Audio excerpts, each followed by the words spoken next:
So setting boundaries, it can be kind of difficult, right? Especially with family members or close friends, or if we've just been in a conditioned behavior our whole life to not set boundaries, and people just assume that we're always going to be accessible, and we're not.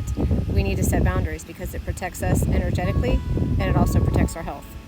I'm an intuitive health medium, and I can see energetically where people have trapped stress and trauma and how it manifests into illness. And today I'm going to talk about what it looks like when we don't set boundaries and how it can affect us physically.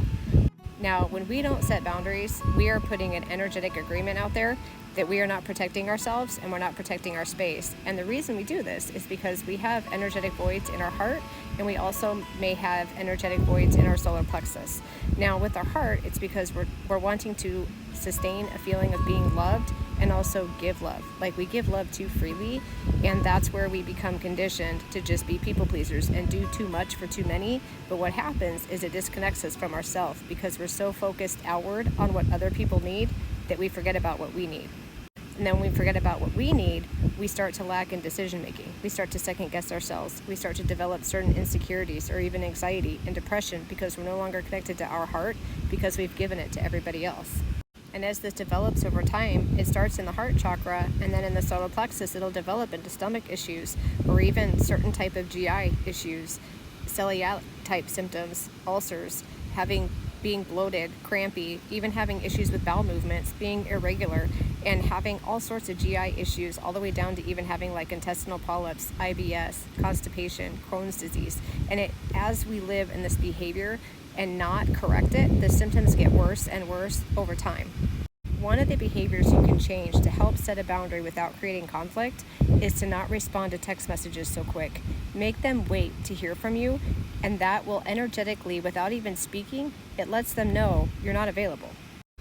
Another behavior you can change is when someone comes to you with a problem, instead of immediately reacting like it's your problem and offering to help them, or what can I do for you? What do you need me to do? Instead, say, what are you going to do about that? What are you going to do to change it? And you let them know you're there to observe and support them, but you're not there to do their work.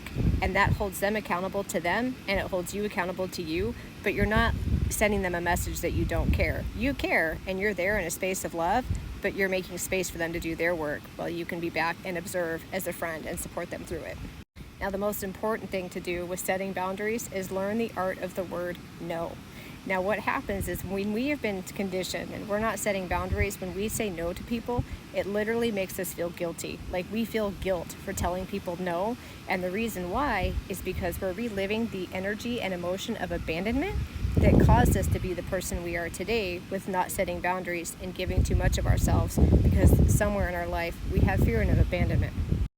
Now, the energy of abandonment that will manifest into illness over time, and the illness can be anywhere in the physical body because it can vary in what chakra gets impacted by how we react to that feeling of fearing abandonment.